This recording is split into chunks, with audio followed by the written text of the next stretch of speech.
Bonsoir, monsieur le vice-président de la Banque mondiale. Bonsoir. Vous êtes à Lomé et vous avez fait le point sur le partenariat de la Banque mondiale avec le Togo. Et quels sont vos constats et quelles sont vos appréciations? Merci beaucoup pour la question. Je voudrais tout d'abord remercier les autorités togolaises et les populations togolaises pour m'avoir reçu chez elles et d'avoir eu l'occasion d'échanger avec elles, aussi bien les autorités que les populations. Je visite le Togo pour la première fois en ma qualité de vice-président pour l'Afrique de l'Ouest et de l'Afrique du Centre. Une visite qui se situe dans un contexte très particulier, aussi bien sur le plan international que sur le plan sous-régional. Sur le plan international, bien entendu, avec la crise de la pandémie de la Covid-19, et sur le plan sous-régional, avec l'insécurité que nous observons dans l'Afrique de l'Ouest, y compris dans certains pays très proches du Togo. La combinaison de ces deux crises a un peu impacté l'élan que nous avions observé au Togo. C'est un pays qui, sur les 5 ou 6 dernières années précédentes, a enregistré un taux de croissance moyen d'un peu plus de 5%, qui avait réussi à faire reculer de manière impressionnante le niveau de pauvreté d'à peu près 22 points, et puis aussi où les emplois étaient en train d'être créés. Cet élan, comme je disais, a été impacté, mais grâce à la vision du gouvernement, grâce à la stratégie en place et la feuille de route, il y a une reprise qui s'amorce.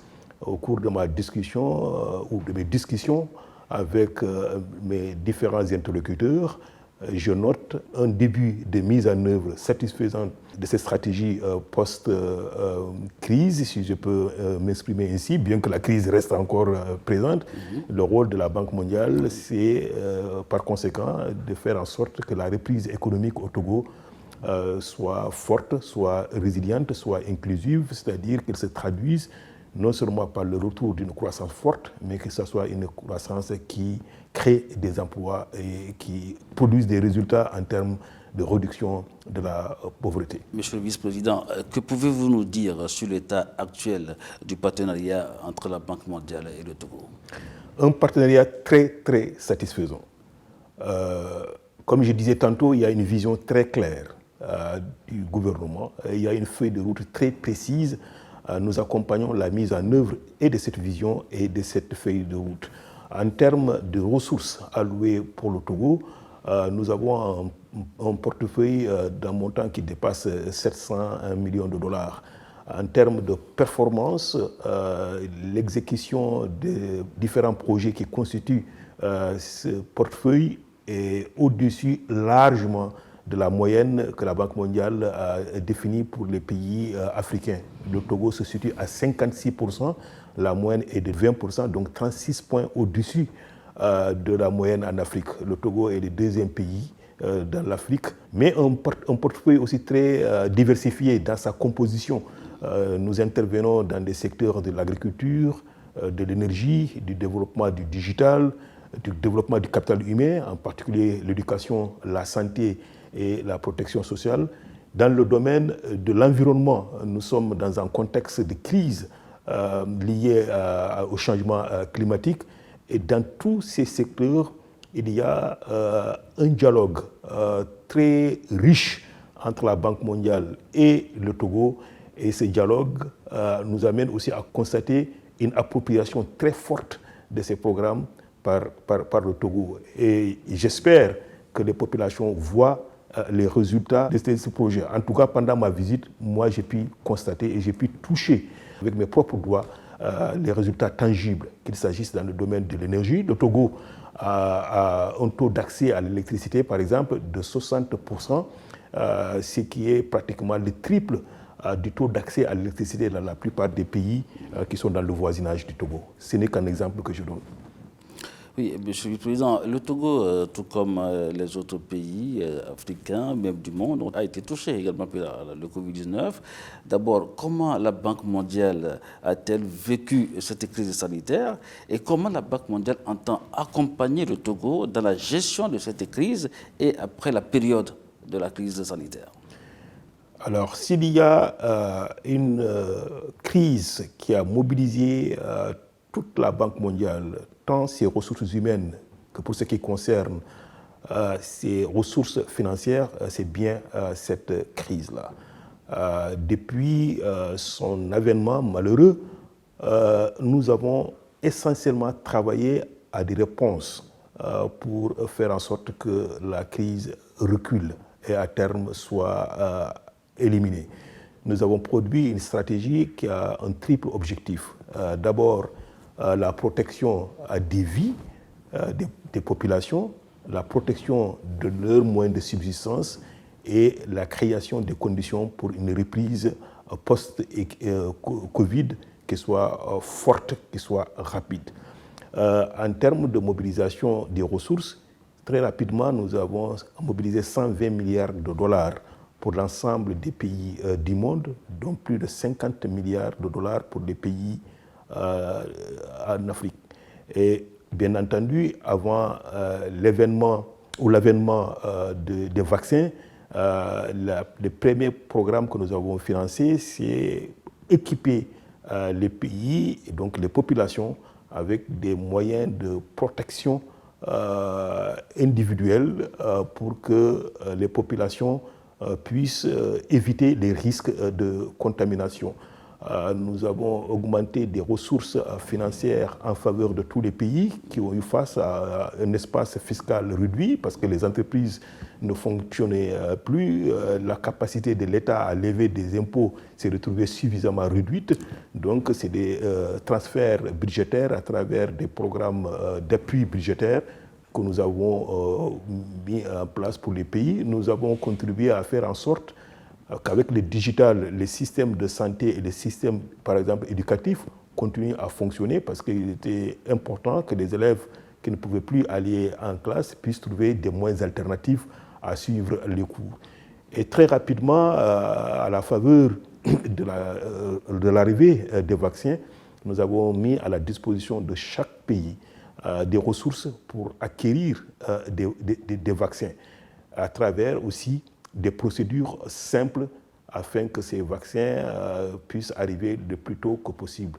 On a été aussi sur la scène internationale la principale institution qui faisait le plaidoyer en disant surtout aux pays développés que la solidarité internationale doit jouer.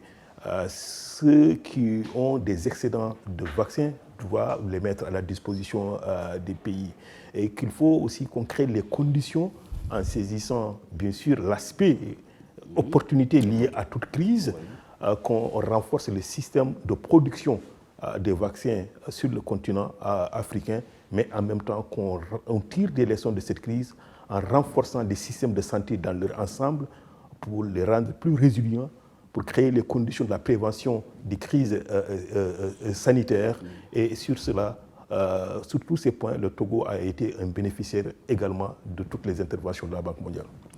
Le Togo a son plan national de développement ainsi qu'une feuille de route pour sa mise en œuvre. Dans le contexte de votre visite, qu'est-ce que vous avez convenu avec le gouvernement togolais comme étant les priorités pour lesquelles la Banque mondiale devrait renforcer son appui au cours des prochaines années? Alors, plusieurs aspects. D'abord, sur le capital humain. J'aime à dire que le développement, d'abord, c'est le développement du capital humain. Les politiques économiques, les programmes d'investissement doivent contribuer au renforcement du potentiel des individus, à leur épanouissement. Le Togo, comme beaucoup de pays africains, ils ont ce qu'on appelle chez nous un indice de capital humain relativement faible. Je pense qu'au Togo, c'est à peu près 0,43%, ce qui est très faible. C'est-à-dire qu'un individu qui naît aujourd'hui ne pourra utiliser que 43% de l'ensemble de ses capacités. Donc il faut investir sur l'éducation. L'éducation dans tous ces segments, de la petite enfance jusqu'à l'enseignement supérieur. Donc nous avions déjà par le passé des programmes dans ce secteur, nous sommes convenus qu'il faut les renforcer. Je viens de parler suffisamment de la santé, c'est extrêmement important, notamment pour la santé de la mère, la santé de l'enfant, notamment la disponibilité des infrastructures sanitaires partout, mais aussi le personnel de santé qui doit être vraiment disponible, bien outillé, bien compétent et puis prêt à servir les populations. Et s'appuyer sur le digital pour que les coûts pour la santé soient réduits et donc soient abordables. Donc un volet extrêmement important de la feuille de route du gouvernement que nous soutenons. Et bien entendu, le domaine de la protection sociale. Il y a des populations qui sont très vulnérables, et vulnérabilité accrue par les changements climatiques. Il faut mettre à la disposition de ces populations des ressources sous forme de transfert monétaire, sous forme de cash for work, etc., de façon à non seulement éviter qu'ils ne tombent dans la pauvreté, mais également qu'ils aient des moyens qui leur permettent de rehausser ou d'accroître leur niveau de revenu et par conséquent d'être en situation de répondre aux besoins de leur famille et de vivre tout simplement dignement en tant que personne humaine. Donc le volet du capital humain est extrêmement important dans nos stratégies d'information et un domaine auquel nous consacrons beaucoup de projets. Le deuxième aspect, c'est le développement des infrastructures. Le Togo a jugé, en tout cas par la ville de Lomé, lorsque je la compare à beaucoup de villes africaines, se développe. Et il faut continuer à investir en élargissant, bien sûr, le champ de tous les secteurs infrastructurels, en créant les conditions de leur maintenance pour que ça ne produise pas des coûts forts à l'avenir pour le pays, mais aller au-delà de cela. Le Togo ne se limite pas à Lomé. Il est important qu'une attention particulière soit accordée au développement des villes secondaires, au développement des villages. Donc un paquet d'infrastructures complémentaires, qu'il s'agisse des routes, qu'il s'agisse de l'eau, l'assainissement dans ces villes, permettra de faire développer aussi ces villes, de créer des emplois et donc de permettre à la jeunesse togolaise de rester dans le pays ou même dans leur village et à faire contribuer à un développement harmonieux de l'ensemble du pays. À cet égard, nous sommes en train de travailler sur des programmes très spécifiques, notamment sur le domaine de l'électricité et l'économie numérique. Le Togo est peut-être l'un des pays africains qui, d'ici 2030, peut faire en sorte que chaque Togolais, dans leur foyer, puisse avoir l'électricité, puisse avoir l'eau et puisse aussi faire bénéficier à leurs enfants tous les bénéfices qui sont liés à la disponibilité de l'économie numérique. Donc c'est des domaines extrêmement importants pour nous. Et je n'oublie pas bien sûr un autre domaine, celui du développement durable, en commençant par l'agriculture. Le Togo est un pays de l'agriculture. Dans beaucoup de filières, qu'il s'agisse du coton, qu'il s'agisse du cacao, qu'il s'agisse du soja. Le Togo, c'est un pays de pêche. Le Togo, c'est un pays aussi d'éleveurs. Les Togolais sont des travailleurs. Ils ont cette réputation sur le plan international. Nous sommes dans un contexte de changement climatique, que je le disais tantôt. Donc, le développement de ces secteurs doit se faire avec cette optique d'adaptation à tous ces changements climatiques. Et il doit se faire aussi en créant les capacités de toutes les personnes qui s'adonnent à ces activités-là d'être résilientes pour que ces secteurs eux-mêmes soient résilients. Mais le Togo est aussi un pays où les populations sont reconnues par leur capacité entrepreneuriale. La réputation des femmes togolaises et des hommes togolais a largement et depuis très longtemps dépassé les frontières. Donc tout le secteur que je mentionnais, en particulier celui du développement des infrastructures et celui du développement durable, se fera avec une participation des citoyens, en particulier du secteur privé, beaucoup plus forte, afin que les objectifs puissent être atteints. J'ai eu la chance, pendant cette visite, de visiter un certain nombre d'entreprises ou bien de projets qui démontrent toute la volonté du gouvernement à s'appuyer sur des ressources humaines togolaises, y compris des secteurs privés, pour que ce secteur particulier, à côté de l'État, puisse être véritablement le levier du développement économique et par conséquent de la création des emplois. Hier, j'étais au Data Center. Tout de suite, je viens du PIA, voilà, et j'étais très, très, très impressionné. J'avoue que, en tant qu'Africain, mais en tant que fonctionnaire de la Banque mondiale, c'est la première fois que je vois ce genre d'initiative dans un pays africain.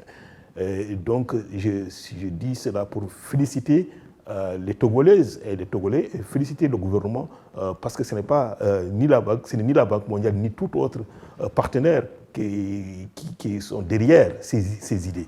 C'est d'abord des idées portées par le Togo. Donc, je suis vraiment impressionné et dire que les perspectives sont certainement très prometteuses. Merci, Monsieur le Vice-président. C'est moi qui vous remercie pour votre temps et de m'avoir vraiment l'occasion d'échanger avec vous et de m'adresser aux Togolaises et aux Togolais.